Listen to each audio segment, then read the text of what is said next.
Hey guys, Jeremy National Fire Radio. We're back. 3 o'clock live open mic session. God, I'm on amplified volume over there. People are gonna hate us. Yeah, it's all right. You're good. Yeah. Everybody loves your raspy voice. Not really. It's been a long 2 days at the show. We got Lydia behind us with Mercedes. And to our right and your left, a man that, he's making kind of an impact in the American Fire Service. Taylor from Taylor's Tins. Hi, buddy. Hi. Hey. Hi. We're not making this an awkward one because we got to go quick. We did a nice little podcast like a couple weeks ago when we were in Texas. It was a blast. Yeah, it was good times. Dude, I can't do this already with you. What? Why, are you nervous? You look like you're shaking a little bit. Like I thought this wasn't going to be awkward. it is awkward. It's Raise your very right hand and repeat after me. So listen, man, you're walking the show with Lucas and Jenna and Jen, and you guys are walking around, and we were just talking about it off camera, but there's something to it, man. Like, your tins are everywhere. Yeah, that's been the goal this whole trip, is to just walk around and find all the tins and take pictures and see all our friends. I love it. And you have built quite a culture and a following, because I think what we always talk about with you is the value proposition, and you're always giving. Yeah. You're a giver. You are a giver. Stop. You're going to make me blush. What do you make of this? Big show. Like being here right now, walking around, seeing your tin on the outside of this building and 30 feet tall. It was a pretty big deal for me. I'm not going to lie. It's been a long 5 years, and working every single day towards what the goal is. I don't know what the end result is, but seeing that tin out there on the side of the building, that's pretty amazing. Well, I know that you're generous as always. You've given us a few tins to give away today with the Super 2. We are a Mercedes Textiles booth, and you work with them. You work with a lot of manufacturers and promoting their product through your tins. Yeah. It's a home run, brother. It's fantastic. We do a lot of business to business, just as much as we do to the end consumer. And being able to walk into some of these big name companies and see that they're also using our product to promote their brand, we're able to facilitate that, and it's pretty incredible. It's special. Yeah, we've talked about it before. The reason why we latched onto each other early on, we went through this journey together. Like 4 to 5 years ago, we started coming through and navigating that social media space, and I've watched your company flourish. We've tried to keep up with you. It's impossible. But I will say that through all of that comes an incredible friendship. Thank you for agreeing to come here with us with your status. And thank you for being my friend. Yes. Thank you. That's nice. It's an honor. Thanks for taking my calls. Yes. You know what? I'll keep taking your calls. So listen, I know it's not easy for you to put yourself out there, put yourself on camera like you do. I know you're a humble individual, and you put out a very good product, and you work hard, and that's important to you. And for you to sit here today, I know it's not the easiest thing, or something you probably don't want to do. I hate it. I just like you being here, though. But listen, thank you for opening the show with us, guys. Taylor's from Taylor's Tins. If you're not familiar with where they are, any social media platform you get to, you'll find them. Thanks for the donations, the sponsorships, your friendship, and most importantly, introducing me to Lucas, because I really like him. He's way better than me, and you can keep him. If you come by the Mercedes booth and find Lydia, she's got a handful more of the tins that we did for the Kraken. Come by. She's giving away a few more of those, and say hi. Awesome. Thank you, buddy. Absolutely. I appreciate you. So much, man. Love you guys. Bye. I'm looking out in the crowd. I got Steve Faulkner over here. I want to bring Steve in real quick. 6 truck boss. Let's talk to him. So some of the coolest things we get to. Man. What is this? It's some stuff. So some of the coolest things we do, or we get to do, is we get to meet people from all over the industry, right? Sir? You and I, good brother, absolutely. You and I have connected. We've talked many of times. Yep. And it's something, a place like this where we can get together and finally meet and put a face to the name. It's nice. And It's finally about time. You too. Yeah. I've seen you all over the place. I know. And hug it out, Yeah, for sure. absolutely. Steve, give me a little background about yourself, brother. How much do you love the fire service? Where do you come from? Sure, love it a lot. So I am currently lieutenant in D.C. I work Truck 6, and I've been in the fire service now in D.C. 15 years. Actually, we just hit our 15-year anniversary today, so that's exciting. Congratulations. Congratulations, That's awesome. yeah. Class, almost there. 10 more to go. Nice. And then about 20 years total. I started at PG County in Bladensburg. Yeah. So I've been there for a while, and I love it, man. It's like Real just trucks being bend in able the to- middle. Sorry. Yeah, I agree. High five on that one. Real trucks do bend in the middle. It's been an interesting ride so far. I mean, it's nice to meet people and get out and do training with everybody, and come out to events like this and just get different backstories about how people's departments do things, and how they train and what they're looking for in individuals, and so it's been a great experience so far. You had the opportunity to teach. I did, yeah. Talk about that experience. Yeah, what did you teach? Yeah, so I just finished a class this morning called Make Truck Work Great Again, and Outstanding. yeah, and the whole purpose of the class was really just to kind of hammer down on some of the fundamentals that come along with being responsible in a truck company, being on an aggressive truck company, but also shying away from the activities that some would call cowboyish or uncoordinated. And I really think that, even if you just take the essentials classes, the information that they give in essentials isn't really indicative of everything that a truck company should be doing.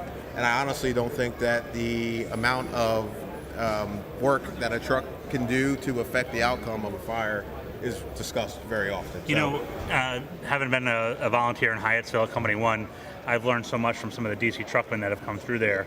And the tips, tricks, and hacks that you guys have in DC, I cannot remember the guy's name, but I remember him telling me, hey, if you're hook and can, bring an extra hook or two with you, because once the barman forces the door in this garden style apartment, we're going to want to do something, and we're not going to want to use a Halligan bar to hook the ceiling. So that's 100% correct. There's been a lot of guys that, like, I love to teach, but I don't want to take credit for anything. I think with everybody, everything you learn has come from someone somewhere, different level of experience, different calls they've run.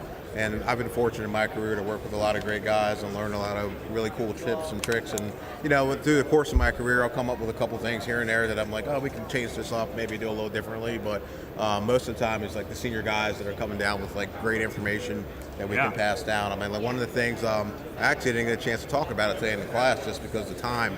We're limited to an hour and 45 minutes, so you got to kind of shorten it down. But I got some information from a gentleman who retired one time. We were just having a long discussion about basement fires and row houses.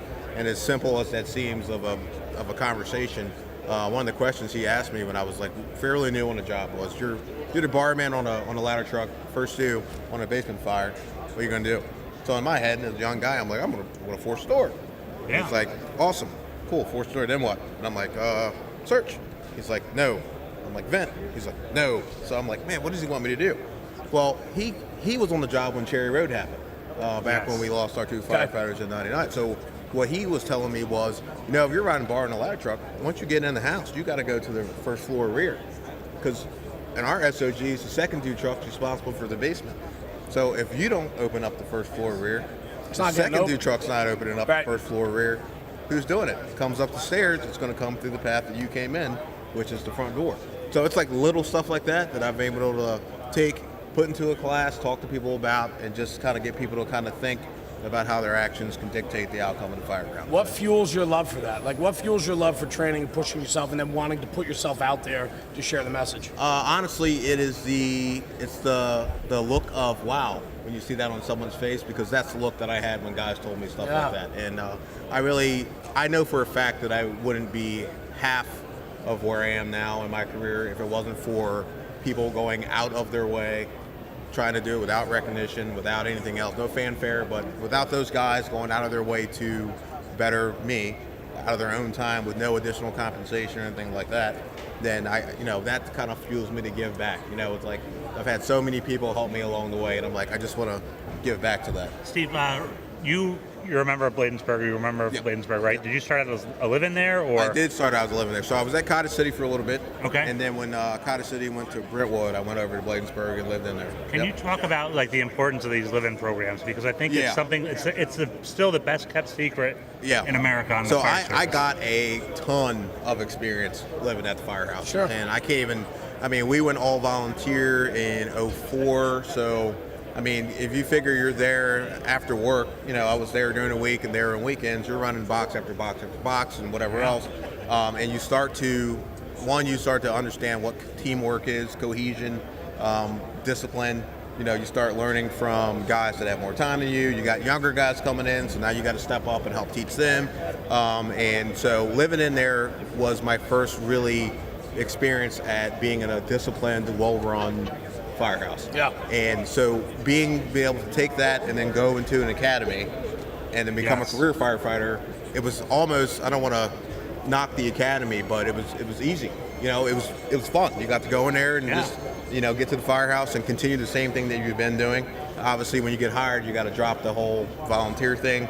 We don't care where you were, stuff like that. But it was a good experience, and I wouldn't trade it for the world. I mean, it's great. I think one of the craziest things that I learned was company pride being at one, because I remember going to 7 boxes and seeing 1 and 9, and I remember the first time I was facing somebody from 9, and they just were like, keep going, keep going, and we had that, but that healthy competition made us better firefighters. Absolutely, yeah. Sharpen that I don't want to name drop guys from 1 either, but Dave Smith and Nick Benson, both of those individuals, were both in my academy class. Dave Smith's a good friend of mine. I love the guy. He's a solid brother. And so it was awesome to get to go through the academy with him. And Dave's actually truck driver in my battalion now, different shift. But so I run into him every now and then. And Nick is on my shift.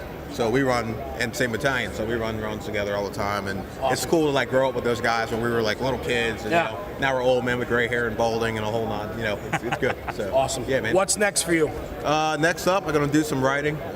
Champ got in my head this morning, and he was slamming it down my throat about writing some more articles. So good for you. Definitely gonna do that and do some more teaching. I got a guy this morning. I told him if it's with my schedule with my kids and everything and work, I don't mind teaching. I don't do it for a bunch of money and everything else. I'm like, if you pay for my flight or hotel or whatever, I'll come out and do it. I don't care. As long as somebody gets something from the class, and as long as I can, work it into my kids' schedules as a dad, then I'm all about it, man. I love it. We're gonna make truck work. We're going to make truck work great again. That's what we're going to do. Well, listen, thank you. It's great to finally meet you after through lots of conversation and so on. I'm sure this won't be our last interaction. Absolutely for sure. Real quick, where can people find you? They want to reach out? You want to reach out? You can find me. Truck work great again? You can find me on Instagram. That's the easiest way. It's 6 Truck Boss, all spelled out. So there's also a Truck 6 Boss. That's not me. That's my friend Chuck. So don't ask him. He won't know what I'm talking about. But yeah, awesome. 6 Truck Boss, Facebook. I'm sorry, not Facebook. Instagram or Twitter or via email. It's truckman14570@gmail.com. Awesome. So, Steve, thank you for joining us, man. Absolutely, bro. Pleasure. Absolutely, man. Enjoy your time. You guys be safe. Yeah. Dave Mellon, you're up. Let's go. Dave Mellon, let's go. I know we got it. So here's so Dave Mellon. It's this is like high maintenance type stuff. So we gotta roll out the red carpet. Lost art of being on time. So I was kind of on time almost. So listen, let's talk about this, right? Because we got a lot of other more important people that we want to bring in. So we got to get you out of here quick. Yeah. But all right. No, I'm kidding. Dave's become a dear friend, like many that have sat down with us. Why we get to do this is because we've developed friendships along the way. And you're one of those guys. You traveled with us to South Carolina for a trip. Absolutely. That was fun. That was fun. There was lots and lots of fun. Yeah. So we used to do, we did, and we're rolling them back out. We used to do on taps where we would rent out a bar and bring guys in to do speak and teach and rent the place out and throw a brotherhood bash, if you will.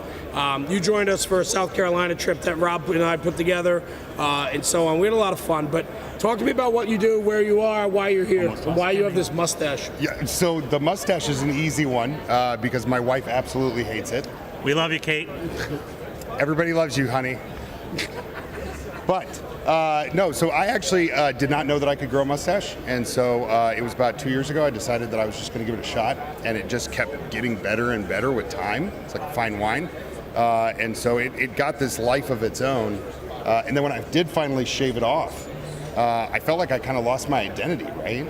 And so a lot of people that either follow me on social media or friends of mine, they're like, "Hey, man, you got to grow this thing back." Right. And so it's here to stay. I mean, she's going to get over it eventually. But no, so I live in Kansas City, and I own Valor Fire Training, career fireman in the suburb of KC, and then I volunteer as well. And I go around the country and I teach stuff that I'm passionate about. What are you passionate about? So, a lot of things. So I'm passionate about medical response to the Mayday, right? So when we sit there, we talk about firefighters getting hurt. For me, when I learned how to do survival and Mayday stuff, we bring the victim out, we drop them at the door, we give high fives, and we reset and do the next scenario. For me, when I've had firefighters actually get hurt, nobody really knows what the next thing to do is, right? Because we don't practice that. So we came up with the class, Medical Response to Mayday. We go around, we do it. And it's everything that happens after you bring them out. So whether it's diabetic emergency, trauma, stroke, heart attack. Firefighter CPR. Yeah, firefighter CPR. It's so awesome to see that is becoming a standard curriculum for departments, right? Mainstream, right? Which those guys that came up with it, amazing guys. Reached out to them, said, hey, I want to be able to incorporate that into my classes. And they helped me. They gave me all the information, and they're awesome to work with. So we do that. We do some leadership stuff, and it's kind of overall anything that we are passionate about. All of our instructors can pick their own classes. I love it. Well, Go ahead, Rob. And I think the one thing that we were initially attracted to you by, not your mustache, but the lost art of realistic fire training, because you did that one conference where I saw you on YouTube and you talked about how we are failing our new members and not providing a realistic training environment. Absolutely. Because we're going to teach them to take an Elkhart brass nozzle and open it up and then close it down because we can't put the fire out. Sure. And I thought that was just pivotal, and that we were going to start looking into that as a fire service. So, and here's how I know that my job is never going to be done with that, right? Like with the realism in training. I just went to a live burn for a educational institution a few months ago, and the department that was hosting it still would not let us flow real nozzles with real pressure. They gave us a half-inch tip and said, don't flow it over 40 PSI because we don't want to break any of the tiles. We don't want to hurt the building. Right. And so, you had these students going in there with like 2 fingers, spraying the nozzle everywhere, right? Thinking that that's how it is because that's all they know. Yeah. So, we still have a lot of room to work, but that's one of the things that you guys have also been passionate about. Listen, the passion is just talking about how good the job is. Yeah. Right? I think too often we get in our own heads and then we fall into a place where we don't talk enough about how great this actually is. Like, I'm here because I enjoy it. Like, I was just talking about it before. I met these couple guys over here. They're around the corner. We've had a blast. We met him last year. We did some stuff this year together. He's going to come up in a minute. But good conversation. It's fun. Like, we're brothers. We're family. Yeah. Like, we're supposed to enjoy this, right? That's the way it should be. And I know for you, you're a big personality. And I know you get around. I don't mean that in a weird way.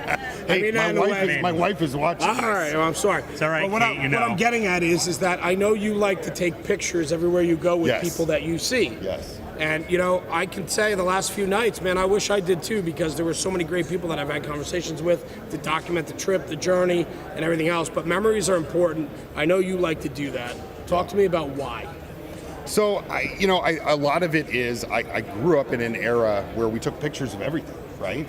And so for me, like the first group of firefighters that I worked with, one of the guys always carried a disposable camera in his bunker pocket. And I said, why do you carry that? Like, you take pictures at the fire? He goes, no, it's just for us. Like, what do you mean for us? He goes, when I come back out with my crew, I take a picture of us together, you know? And so a lot of departments don't have that culture. They don't catch pictures after jobs.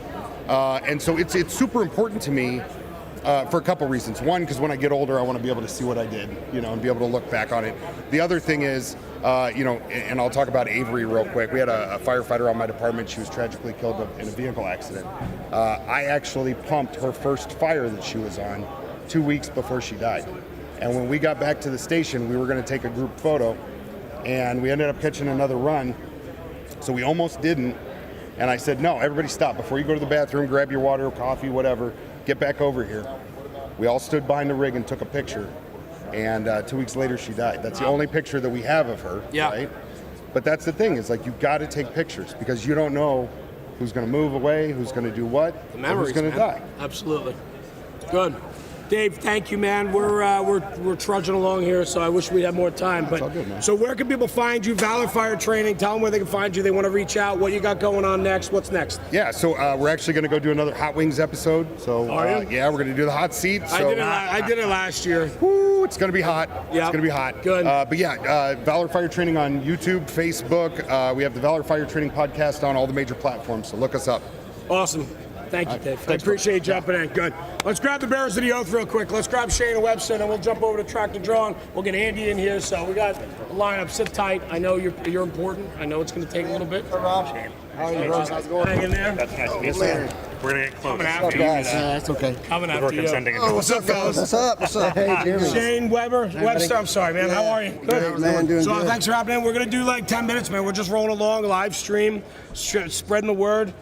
Bearers of the Oath. Yeah. What is it? Best thing ever for me. I love that, man. That's awesome. Talk to me. It's family. This is what it is. It's Dave. I kind of caught a little bit of what Dave was saying, and it's guys like Dave Mellon, the guys I'm sitting around, and all the people here that like-minded people that take and let me be a part of their family and their crowd and get to do the coolest things in the fire service. Awesome. Help other people. So pretty cool. I'm probably the luckiest guy in this whole place out of 30,000 firefighters. I'm probably the luckiest one. No, I'd take that card, man. You might be number 2. I'm certainly number 1. I'll take that. I'll take it. I'm telling you, man. 125 over here. But I agree with you. Like, and what I love about all this is the fact that, like, all these guys. I mean, we keep throwing out this like-minded thing, but like humble, proud, right? Ownership of it, right? Like, I am so humbled and proud to be here and to be able to do this and to meet guys like yourselves and everybody else that has been willing to sit with us and talk to us over the last 4.5, 5 years. I mean, this has just been a hell of an experience, man. I'm lucky, you know? Yeah, I do. I'm very. It makes this last 2 days nothing but the hair on my arms has just stayed in that chilled position. I'm just continue to be humbled over and over. I never expected some things that's happened for us this last couple of days, and it's not just Bears of the Oath. It's command and control, Webby's business that he takes and enables Bears of the Oath to take and do other things with because it is a nonprofit. So it's allowed us to take and go out and start training with other departments and making sure that we're able to take care of all the guys every time. Because you're doing it once or twice a year. That's a lot. I mean, and then you got guys that are taking their time off work, time away from families if they don't bring them with them, and they do it for free every time. Yeah. But we've had opportunities come up to where we can start going to other departments and hosting conferences there and then talk to me about the conferences, right? So Bearers of the Oath, you guys have been putting out conferences. Right? Talk to me about like a lot of people that listen and that are tuning in, they go to conferences. They don't see the behind the scenes and what it takes to throw them and the hard work and dedication that goes into putting a conference together, right? Absolutely. Yeah, excuse me. Yeah, that's I think the first one was probably the hardest. The first time we ever done it, but it's really gotten easier since then because we met a lot more people, made a lot more friendships, relationships, partnerships because it takes a lot of money to take and do anything, and so we'll just continue to grow, but it's not really hard to do because we got really good partners and friends that continue to make sure anytime we need something, there's somebody we can always reach out to, and they always take and provide it for us, whether if it's money or equipment or facilities. I mean, I'm always so humbled because we get to go do this there, and then when we get there, they're just as humbled to have us there, man, and that means a lot because we made friendships with people from 21 states. How much gratitude is there? Because like Jeremy and I had this conversation about National Fire Radio, and I hear about Bears of the Oath all the time. Like it's almost like an infomercial that comes into my brain, but but it's good. It's people who are like, yeah, have you checked this out? Have you gone to this conference? But for you and your guys' position, I mean, like how much gratitude do you have that you're able to facilitate this, that this has gone and channeled through you, that you're delivering this message? Oh man, it's I don't feel like there's enough thank yous in me. No, honestly, absolutely not. I don't feel like that. I don't think I could ever thank as many people that's done what they've done for us to allow us to take and all it is, man. It's about helping each other and caring about each other. Yeah. I get a little pissed off all the time because people still fight from that. And it's just simple. It's okay to care about each other. So. But that's the gratitude for me is to see what everybody does to make it happen for us and to making sure we don't let them down.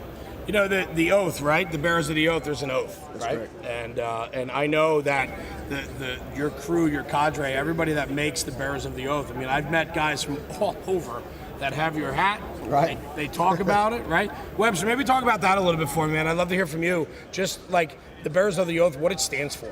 So it sums back up to family. It really does. I was talking to some guys last night from the other side of the country. We are nowhere near where they hail from. These guys are from Milwaukee. Met a kid last night from U of I, and they've heard of us. They know what we're about, and they know what we're about because the quality of the people that are taking the message back, we've given them that fire, and they've run with it. We've made good friends in Texas. We're going to take the show on the road to Texas. Right. We're going to take the show on the road to other states. We're going to go help folks establish this in Tennessee because it's the right thing for the right reasons. The oath just lines out what we do and why we do it and how we do it. And at the end of it, it's don't complain and do a good job for the right reasons. That's what it is. And if we just simply do that, whatever you need for you and your family, that's why we're going to do it.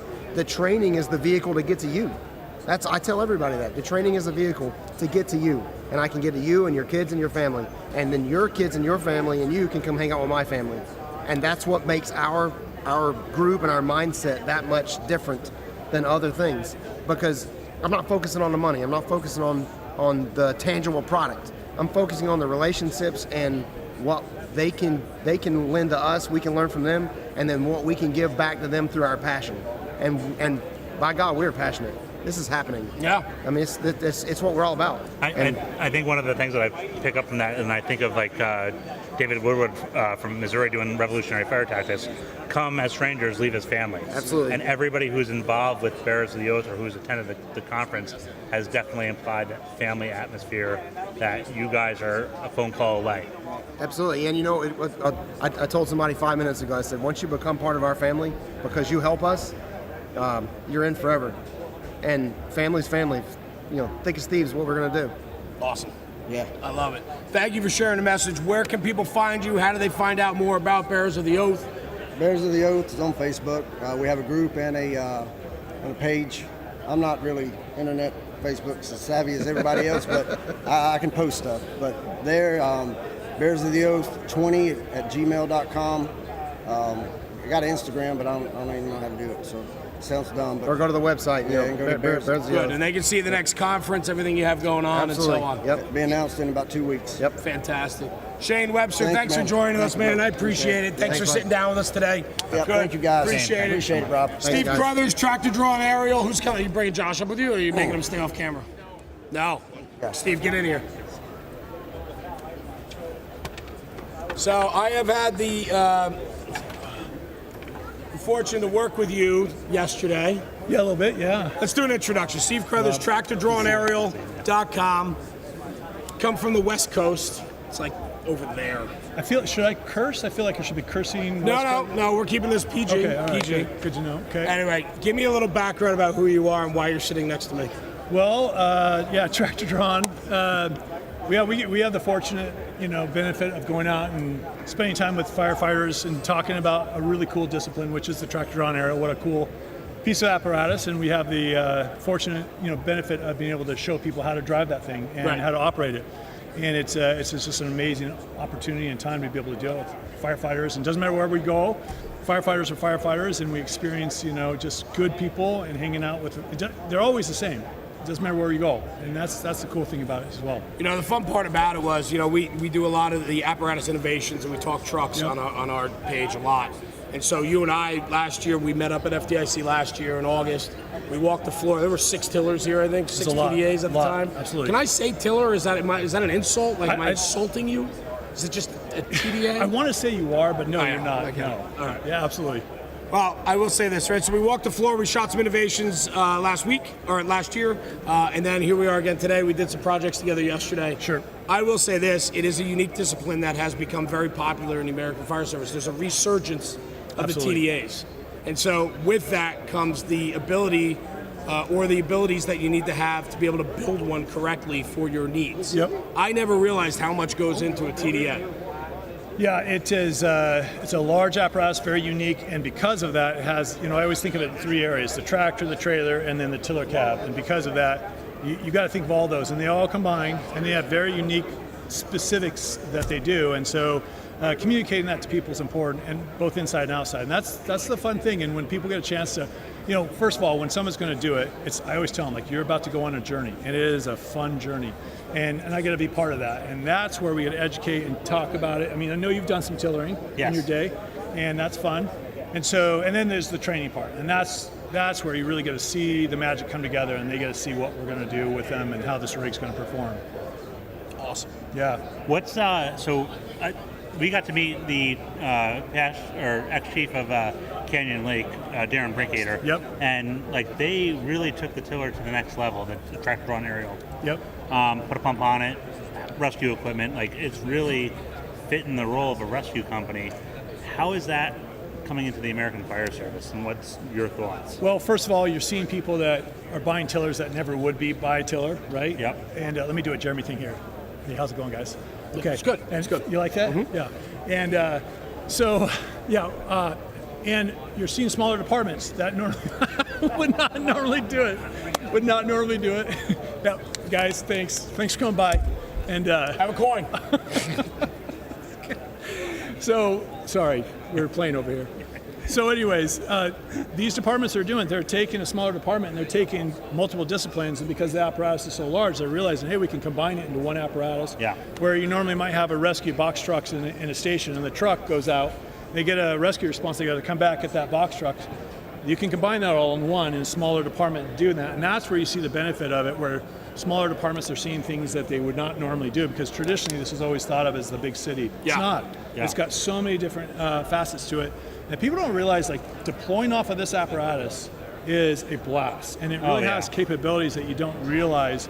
I used to have my tillerman. He always joked, and he'd come around the corner, come into the station. He would look in the apparatus bay, and if there was a reserve straight frame, his day was shot. He wanted to throw rocks at it. It's like, he didn't want to get in Put that it tiller. out of service. Yeah, right. Or that straight frame. He wanted to be in his tiller. So it's a fun rig to get on. I've never seen an apparatus that's easier to get ground ladders off rapidly than a tiller. I mean, when I learned ladder culture when I started going down to Hyattsville and volunteering in PG County. Yeah. And it was like, it's just one of those things when people say, like, hey, why do you like this so much? Like, because when somebody's hanging out the window, I can get almost omnidirectional, a 24 or 28 off the truck and up to them fast within seconds. Yes.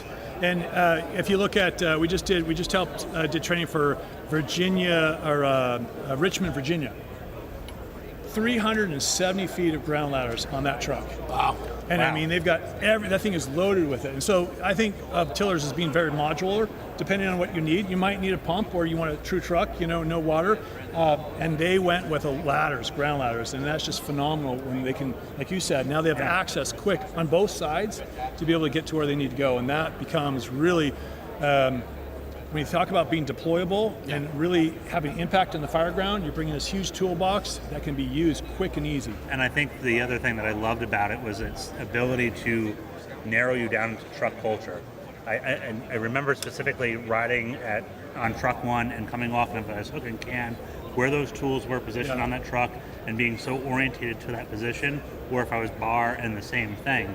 And I think that's one thing that people overlook when they're thinking of this, because if you don't know, you don't know, right? So yeah, it's when you think about the outside of that rig, there's a lot of space because it's so large that you can put outside tools on. Now, some departments say, hey, we're not putting out outside tools, but I'm like, I want to get off, get my irons, get my can, and you can put it in places where you're not opening up a compartment. You're literally just grabbing and going, because there's literally these awesome spots that are kind of hidden away that you don't realize that the tools go, and then you can get to your tools quick. Well, that's the whole point of what you do. Right? If you don't know, you don't know, right? So we need to educate, right? Yep. Everything in the American Fire Service is all about education. A better educated firefighter is a better firefighter. Yeah, Hands down. absolutely. So when it comes to tractor drawn aerial, check you guys out. Steve Crothers, thank you, brother. Where can people find you? What do you guys have going on? What's next? Yeah, we are on tractordrawnaerial.com, their website, obviously on the Gram and the Facebook. We'll be out in Iowa doing training in 2 weeks, and then we just kind of move on as departments need us. You contact us, we'll talk shop, we love it. But it's everything from concept design, build, delivery, training. Yeah, I mean, I built the website for two reasons. One, I just want to celebrate the iconicness of this apparatus. It's the ball or Cinderella at the ball, for sure. The second part is I want to share with people, like, hey, if you're going to purchase this rig, my website has content. It's free for everybody to look at. Get yourself started and understand how to use this rig and why would you use the rig. And that's what's kind of the idea behind it. Yeah, so reach us out there. More than happy to talk to people. I appreciate you sitting down with us. I've had a lot of fun with you over the last few days. I do like Josh and Aaron better. I see that, I will guys. say that you got a hell of a team, and it's an absolute honor to spend some time with you. All right, cool. Thanks, Steve. I appreciate it. Andy, we're bringing you up. You've been very patient, man. Come on up. Aaron and Bart, I probably we're getting to you guys, I promise. How are you, Andy? Good to see you. The Water Thieves. Yes, sir. What is the Water Thieves? Well, first off, say his last name. Well, I can't. That's why I didn't do it. That's common spelling, man. Yeah. Well, let me look at it. Can't figure that out? Sacadato? No, you close. Sacadato. Sacadato. All right.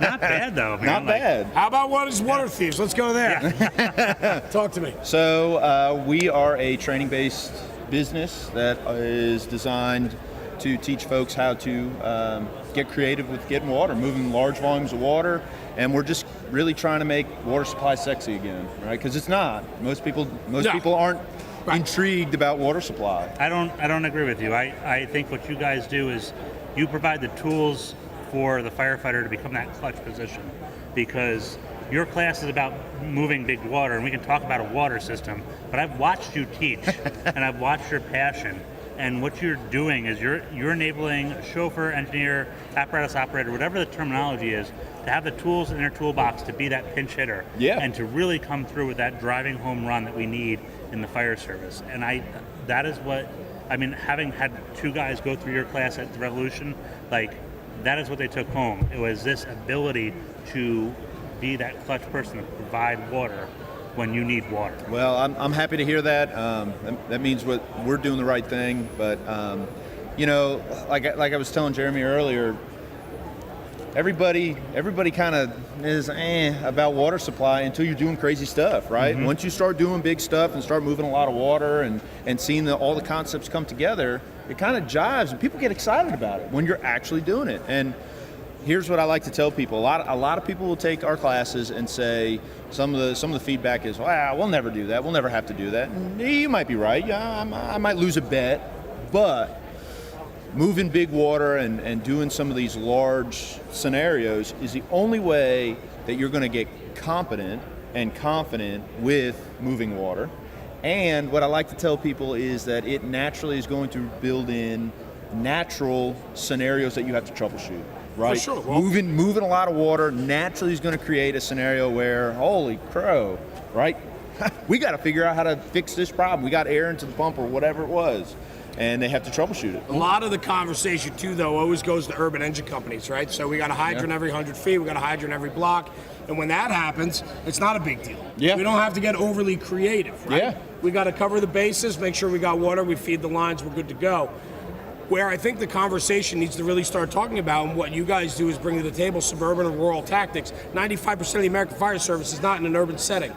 Well, so you're we got to move water, and we got to move a lot of water, because typically we got larger frame construction, big square footage, large setbacks, no hydrants. Exactly. Put the fire out. Exactly, right? And you bring up a great point, because a lot of times we talk about hydrants make it easy. Anybody can hook to a hydrant, and eventually the department that I used to work for, right? We had 4 engines going on a box, right?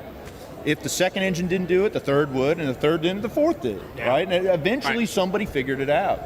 But it's those rural water supply operations, those drafting operations that really, that takes some experience and understanding and knowledge. And I even think to watching you teach the turbo draft. Yeah.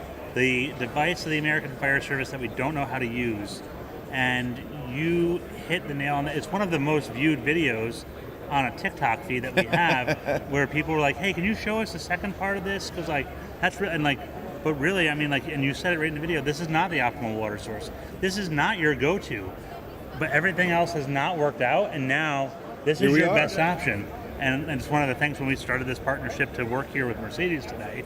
I remember the Megaflow being on the end of that, and I was like, man, I screwed this up so many times, and I wish I had this class. Well, I mean, it's funny you bring that up, right? A lot of people knock that device, and it has its place. It's not the go-to every time, but when you need it, when you have a challenging water source that is away from the rig, there are a lot of creative ways that you can use that device to get water that you probably would have driven past. And one of the things that came out of the conversation that you and I had previously on the gospel was that apparatus design, right? Like, there's not a whole lot of different things we can do on the engines. Yeah. We can put compartments here, speed lays here, the back step, we can lower the hose bed, but engine size. Touch on that real quick, because that was something that I never thought of, and I asked you about after seeing this. So one of the biggest things that we ran into in Charlottesville when we were building a couple engines, I made the pitch for a bigger motor, a 600 horsepower motor. And everybody's like, well, you just want to be able to drive fast. And I said, that's not what it's about, right? Because the rig's governed either way. Yeah. And I said, the reason I want that bigger motor is because that truck isn't going to have to work as hard moving larger volumes of water. I can exceed a pump's rated capacity if I have enough horsepower. We just talked about it in my class earlier. There's 3 variables that affect your pump's ability to move water: the size of the impeller, the number of discharges, and the horsepower of the motor. And a lot of times people forget about that horsepower because they're like, oh, well, the manufacturer will sell me a 450 horsepower motor and that'll be fine for 90% of the time. But when I need to move a lot of water or need to do something outside the box, or I'm trying to make it a little bit better, right?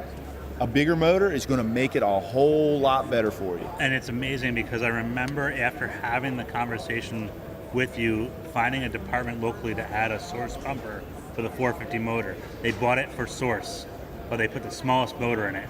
Because it's usually a monetary thing, right? I can't give you exact numbers, but we're in the thousands of dollars, a couple tens of $1,000s difference price range, and I get it, man. Awesome, brother. Thank you. I don't mean to cut it short. No, I know. I can talk about water all the time. I'm looking around. I'm seeing faces. Guys are waiting. No worries. I want to get them all in. Andy, I'm not thanks for saying you sitting have down to go, with us. but you can't stay here. So Water Thieves, you, where can Andy. people find you? What's next for you? Talk to me. Waterthieves.com. You can go on our website. You can look us up on Facebook at the Water Thieves and Instagram. Awesome. We will be in Central Illinois teaching at a conference there in a couple weeks, moving some big water in a rural setting. So I love it. Awesome. Andy, thanks for sitting Thank down you, with us, Jeremy. pal. Appreciate it. Aaron, you guys are up. Let's Rob, roll. thank you. You guys have been waiting Appreciate patiently. it. I apologize. How are you? Good. Come sit. Bart, you're fired. Thank you. No, you brought me here just for that? Again? Just make sure you're Just inside scooch in a that little green bit more. tape. Yeah, it's going to be a little tight.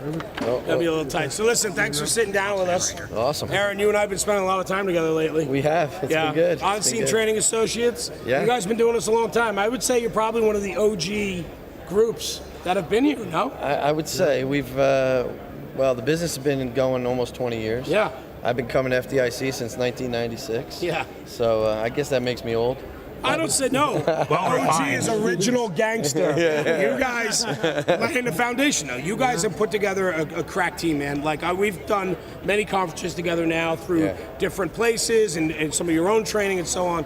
But I've been able to see firsthand what you guys have been able to bring to the table. And you guys bring together a band of characters, right? A cast of characters. We do. That are very well disciplined in what they do, and they put on a good class. They do a great job, man, and we're just so blessed to be able to have all these guys from all over the country traveling we've traveled worldwide at this point, and more scheduled. And like I said, we're just fortunate. And FDIC, since we're here, that's where I met Bart. Right? Yeah. That's where we became friends. Bart, one of the founding fools. Yeah, I wanted to hop over that. We're just blessed to have all this together and have all these capabilities to go where we go and deliver the level of training that I think that is expected and should be delivered by everybody. I agree with you. There should be a level, and it should not be a minimum standard. It should be a middle of the road standard to a maximum standard and beyond, because nothing on the lower or the bottom shelf doesn't work for us. No, listen, anybody thinks that minimum standards work or anything else works is wrong, because agree.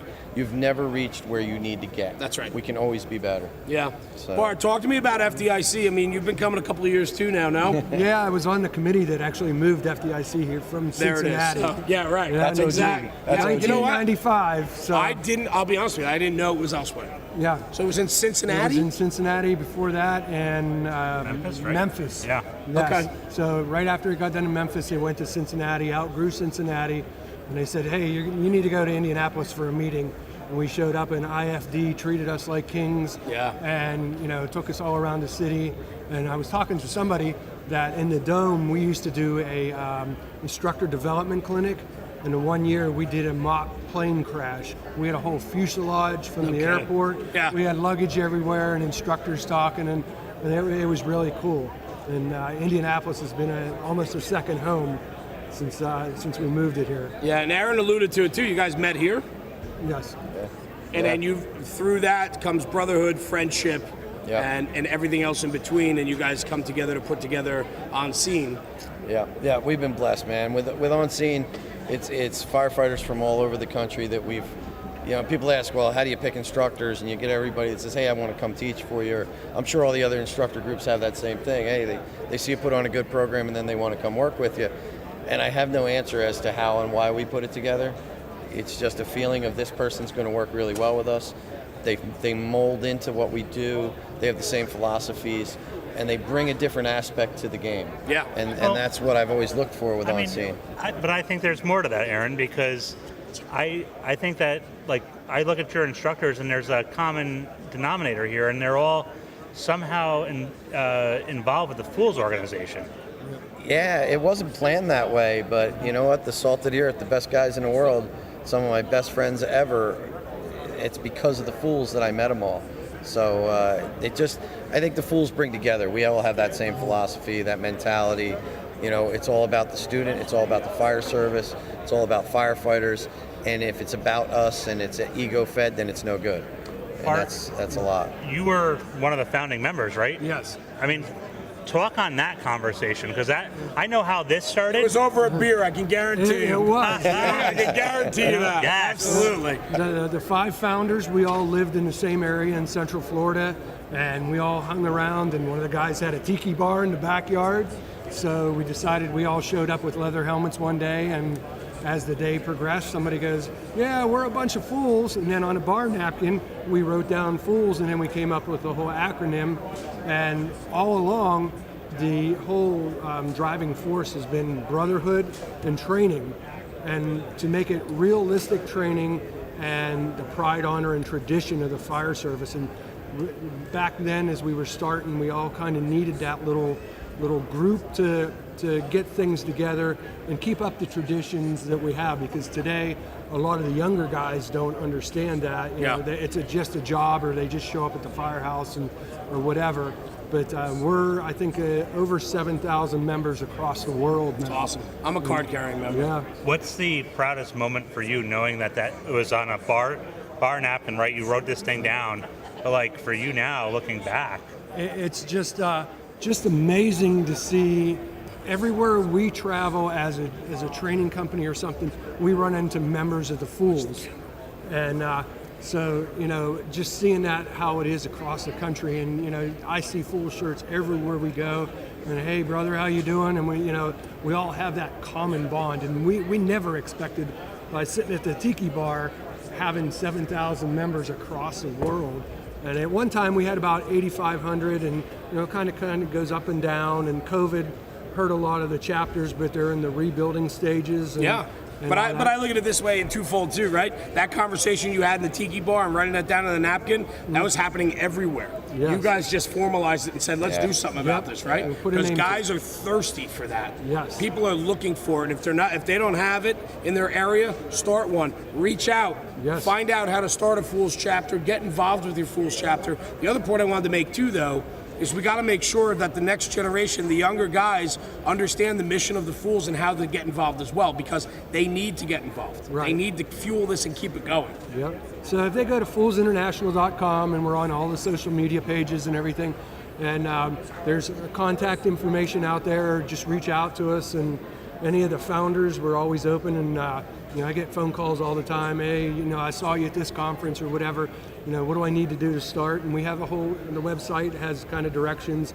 It's interesting. Our president lives in Fairbanks, Alaska. So That's wild. And we've had a convention there, and we try to have an annual convention. We've had to cancel it twice because of COVID, but this year it's going to be in Milwaukee in September. Cool. So Great. It's really, really amazing how it's blossomed out, and there are people that really do care about the fire services. Hell yeah, man. I agree with you. We try to find them every single day and share that message. Yes. Aaron, what's next for On Scene? What do you guys have going on? On Scene, we've got a pretty tight schedule for the next few months. Everything's really flowing. We've got classes all over the country. We were in meetings today with some classes that we're going to be doing overseas, going back to the islands, the way it looks. And then we're looking at another big open enrollment program come probably October, November. Awesome. So the announcement will come out with that within the next week or two. Good. Well, I wish you guys nothing but success with everything that you guys are involved with. I consider you both friends. Absolutely. And I look forward to doing more projects together with you guys. Thank you for patiently waiting. I know you came over, but it means the world that you guys are willing to sit down and talk with us for a few minutes. Love it. Thanks for the opportunity. Safe travels. Get home safe. Yeah, Bart, man. nice seeing you. I see Aaron all the time now. So. Good seeing you guys. Thanks for hopping in. Eric, you jumping up here or what? Let's go. There you go. Yeah, let's do it. Pour one. Let's go.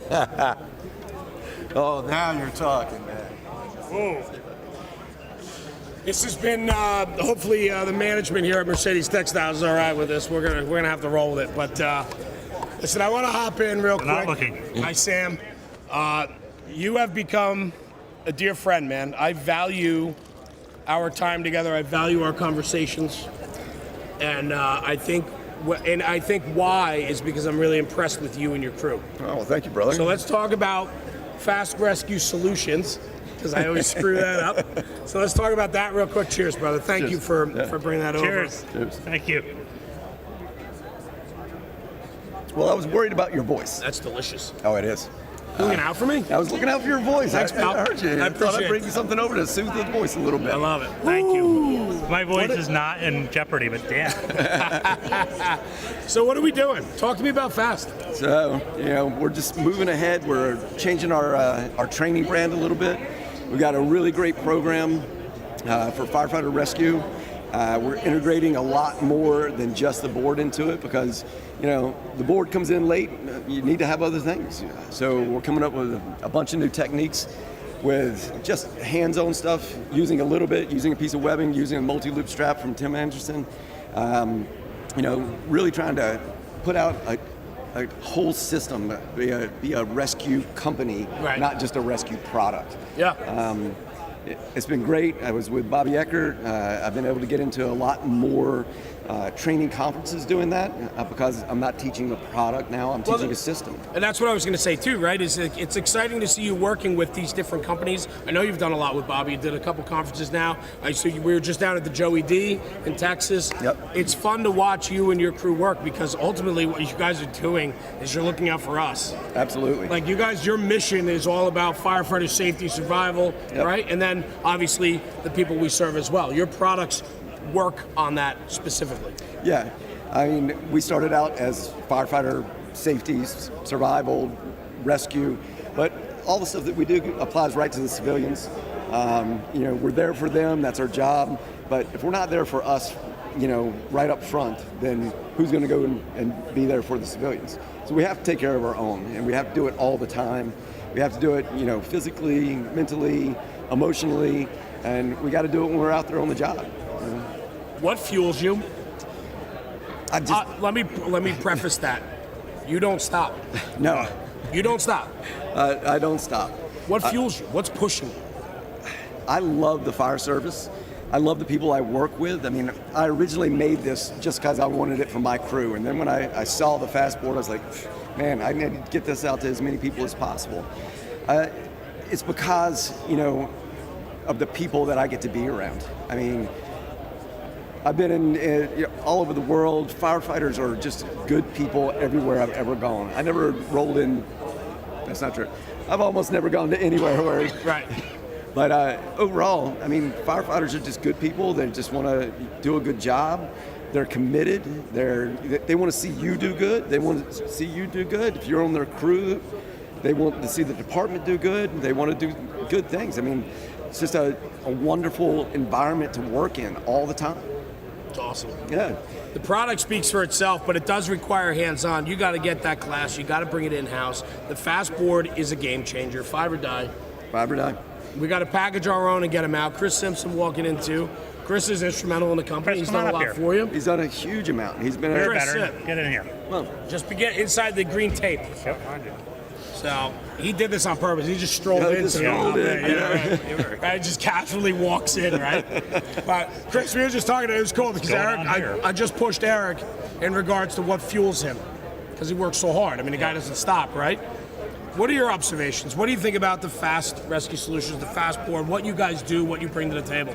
I think essentially we started out as a product company and then changed our branding to be really a cultural changing company, right? Working with you guys, talking to different firemen, talking to like-minded individuals. We're here for firefighters, we're here for civilians. It allows us to essentially push a culture out and do things and just change the game, right? So how we conventionally did things to how we are now. Ultimately, what fuels me individually is going out, talking to firefighters like firefighters, and finding that relationship, building that relationship. That's I think huge. it's one thing you guys do very well, because you are firefighters. You're not a salesperson who's like, hey, buy my product. It's strictly. Yep. I don't allow salesmen. Yeah. And you know, first time I talk to anybody who wants to come into the company and be a rep or be an instructor, like, we never sell. All we do is show value. If what we're showing that we believe is valuable is not valuable to them, then don't buy our product. You know, absolutely, 100% don't do it. You know, why would I want you to buy anything that's not valuable to you? 100%. You and I believe in the same value proposition. We've talked about it. Yep. I mean, you and I are kind of cut from the same cloth in some regards, and how we do and how we operate. I will say this, though, too. In the culture of firefighter safety and survival, sometimes we're overthinking it. Guys are getting cute. Guys are getting pretty. We're coming up with some pretty extravagant ways of, you know, saying we can remove our own. And so on. But you guys are down and dirty, man. You guys are basic, you're simple, and I don't mean that, I mean that in the best way possible, right? Absolutely. Because it's all about technique. Yes. And knowledge and understanding. So when a firefighter goes down, it's going to be at the worst possible moment. You're already going to be smoked, you're going to be tired, you're going to be walking out, and you got to turn around and go right back in. So it's all about efficiency. It's, you know, we can't build these great rope rescue systems because rope rescue doesn't have any place in emergency extrication. We have to go fast. We have to go fast. That's what it is. We have to. There can be no wasted motion, you know, for saving that down firefighter. Right. You know, awesome. You got that 5 minutes. After that 5 minutes, the survivability rate really starts to drop very, very quickly. We have to get them out of that environment. We have to get them. That firefighter CPR started. We have to get them derobed, get them to a medical where they can start working them right away. And we have to get it done in that 5-minute window or around there. I love it. I feel the passion. We did some projects. I mean, we literally connected probably 3 years ago, I think, when we first crossed paths. We were still very new at this, and you trusted us with talking about the product and so on. And I like to think that this is a long relationship to go. We got a long way to go. Absolutely. But it's fun to watch you guys grow. Going to conferences, the abilities that Rob and I have in the team now for National Fire Radio to travel to these different conferences, help put the conferences on, bring attention to them. It's fun. It's fun to see you guys there because it's like you guys are expanding and growing too. Yeah. And I love that. Within what we do, it's fun to watch the different guys come up together. Yeah. So I wish you guys nothing but the best. Eric, thank you. Thank you. Chris, thank you. Where can people find you? How do they reach out if they're interested in the Fast Board or any of your classes, programs, conferences? What do you got? Go right to our website, www.fastrescuesolutions.com. That can get you to anything that you need to get in contact with us, emails, phone numbers. It shows all our classes. It shows all our videos. We put it all out there. It's all open source. You know, get in touch with us. We'll be happy to come out and do a demo. If you got a conference coming up, you want to see what we're doing, you want to see the lesson plan, reach out to us. We'll be there. I love it. Yep. Thank you, brother, for sitting down with us. I appreciate it. Chris, thank you, man. Good time and strolling in. That was smooth. Yeah. I want to grab Tim Anderson from Anderson Rescue Solutions. Thank you, brother, for the cocktail, by the way. I appreciate it. Tim, come on, have a seat, man. Get in here. Come on. Sam, you going to sit down next with me? Yeah. Good. So I didn't bring bourbon. I'm sorry. That's what you brought. It's a tough act to follow here. No, you brought your witty personality. Yes. Are you reading Shakespeare today or no? What not prose do you today. have for us? Oh, damn it. We did. Where was that? That was at the Eckert the event. Eckert thing in Glenside, Pennsylvania. Oh, that's right. I had Aristotle. I was reading Aristotle's a big fan of VES. I'm not even classy enough to even know who you were reading. So maybe we'll get some Play-Doh involved next time. So. Like Play-Doh? You could eat that. That's true. I'm the fat kid in the kindergarten room. You know, like I was a kid eating Play-Doh. This is what I deal with. It's delicious. So it's a tough life you live. That was me. Wow. I swear. Wow. Tim, what are we doing? Anderson Rescue Solutions, man. What? Yeah, it's a big year. It's a big year. So, yeah. Nobody heard. I hung it up in Philly and had to make some hard decisions. ARS grew a lot faster than I thought it was going to be, and couldn't do 2 full-time jobs anymore. So I had to make some choices. So cut the cord, moved to North Carolina, get closer to family, and here we are. So trying to build it up. Passion and rescue, right? You were a rescue firefighter, right? Squad company. But yeah, let's make that very clear. Well, Squad 72. Yeah. You know what? From where you come from makes that big there's a distinction. Sure. Across the country, man. Squad rescue. It's a lot of times interchangeable. So I apologize. Absolutely. Special operations fireman. And yeah, I hope you don't get any hate mail. How dare you? Yeah, I know. I hope he doesn't get any hate mail from his friends, right? No. But at the end of the day, like you were a tech guy. You're a tech guy. Correct. And so you developed Anderson Rescue Squad. You developed products that simplifies, from what I've seen. I'm not a tech guy. No, I've seen the product. You can get together with your rope nerd friends on the weekends and do stuff, but simplicity has got to be the foundation of everything, I think, both in tech rescue and especially rapid intervention, which is kind of what got me started here was firefighter rescue and needing simpler tools to accomplish the mission. And so our whole sort of mission statement is reality. It's got to work in reality. It doesn't need to work on the apparatus floor on drill night. It's got to work when I can't see, can't feel, my pulse is 200. That's our baseline. That's where we start. So if it works there, then cool, let's talk. If it doesn't, throw in the garbage. That's a good mantra, man. That's kind of my goal set. So but that's reality. It's reality, and it's going to be stress, or it's got to make things simpler and more efficient for me. So. Yeah, so your rescue strap is innovative and I think is a game changer. Talk about your rescue strap. So the multi-loop rescue strap was, again, a lot of guys carry webbing, but webbing doesn't work in the criteria I just gave you. When you, especially with gloves on, it's super hard. It's just flat. It doesn't have any. There's no tactile reference points on it to throw out some big words there. But the rescue. I'm hanging on. Yeah, I'm hanging on. You got it. So the rescue strap is designed to work when I can't feel well. So I've got things to make it easier to work with firefighting gloves. When I can't see, so again, and then it's simple. That's the whole key. Is simple. Is girth hitch, chuck them out the window. Awesome. So, and then some other things, rope bags, right? You have a buddy of mine's in a rescue company, and they were looking at your roof bag, right? Your life safety. Yes, Talk sir. about that setup. Yeah, so I have a kit for emergency rooftop operations. The FDIC is made famous going over the edge and making grabs at windows. So we made a rope bag. Our Fireground Special Operations rope bag is designed specifically for that evolution or for wide area search and rescue firemen through the floor, stuff like that. But we have a kit that's super easy. With 3 guys, you can make the rescue in 2 minutes from arriving on the roof. Get the guys off, sometimes faster depending on what you're doing. But it's quick, it's simple, easy to deploy, and it's rocking and rolling. We were talking about before. I was over at your booth before. We were talking about it, and you said, I congratulated you on going full time with it. That had to be a hell of a decision to make. You had your dream job. You said it. Yeah. I had my dream job. I was a firefighter. I was a fireman. I had my dream job. But your entrepreneurial spirit and your hustle, right? Talk to me. So, yeah, it's funny. Everyone's like, "Oh, you got to chase your dreams." My dream was to be a special operations fireman in a big city, and I got there, and it was every bit as great as I thought it could be. Right. Worked with outstanding dudes.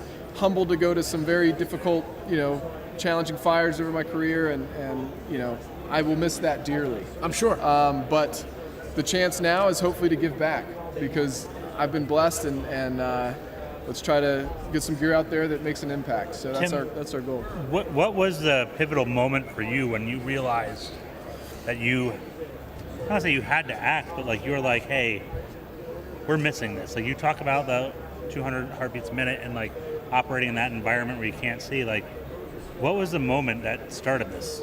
So I'll point to 2. The first was when I went. Philadelphia does a great special operations training program for the guys who are kind of candidating for those positions, and their firefighter rescue week was insane, and they made it very obvious what you couldn't do in a high stress environment, and you're still in training, so you know you're going to go home and get a beer afterwards. So you couple that with I might not go home, and you know that okay, crap, this just isn't going to work. We got to have something simple.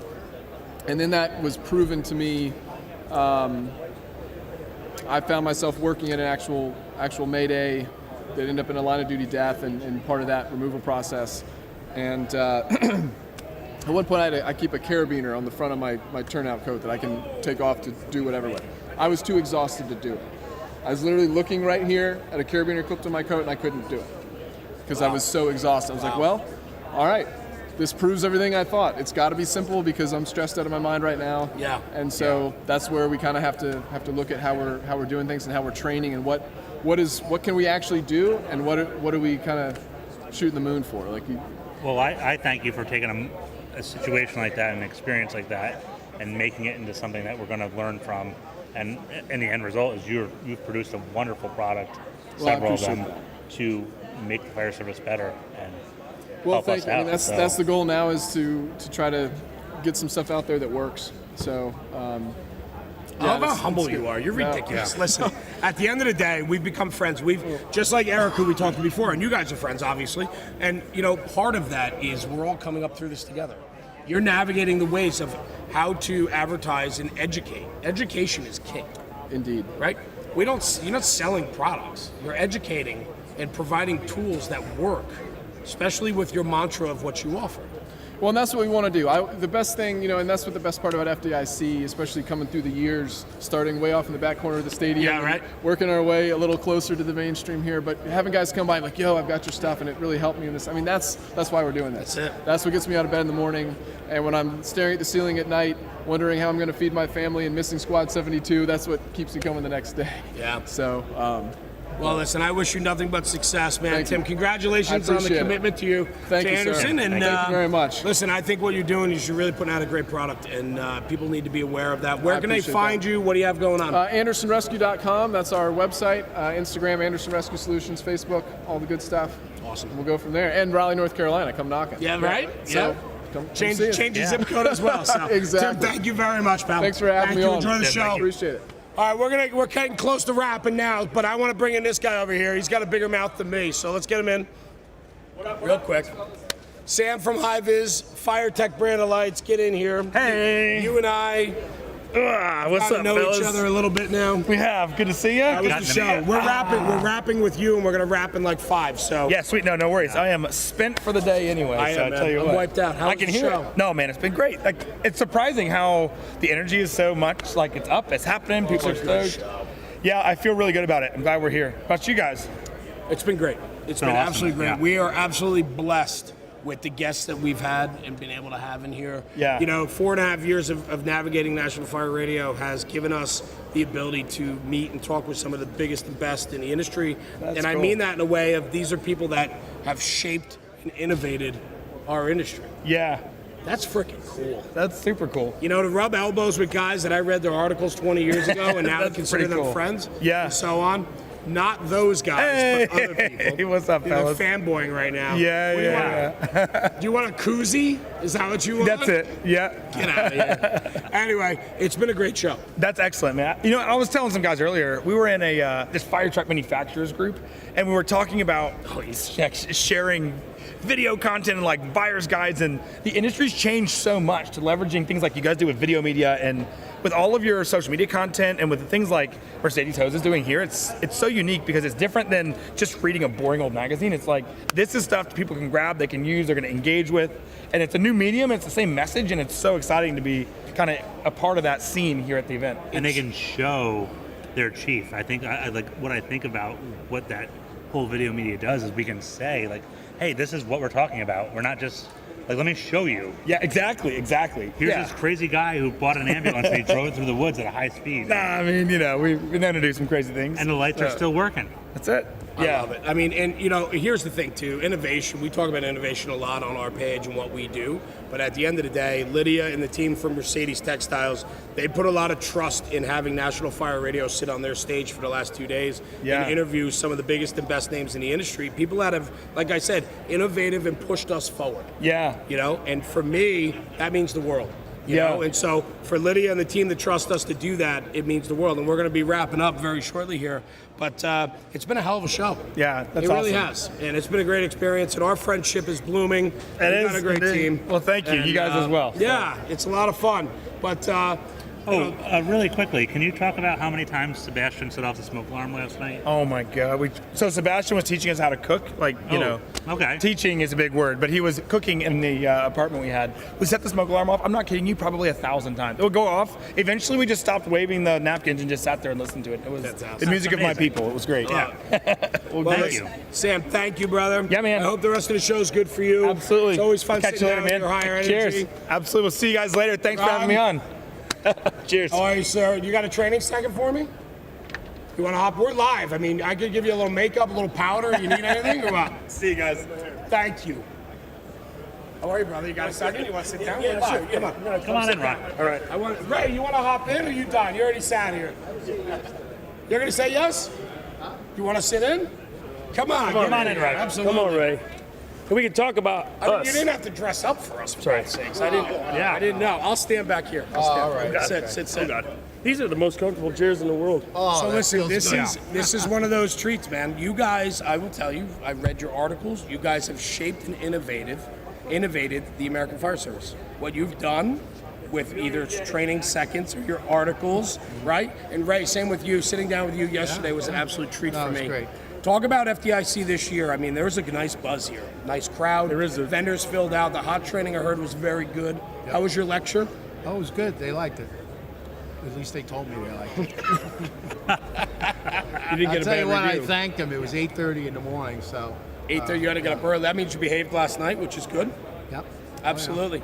Ron, talk to me. You and I have never chatted before. I mean, you know, we're We friends. chatted a little bit, Yeah, but we never had a chance to really sit down. I've never had a chance to pick your brain and so on. Yeah.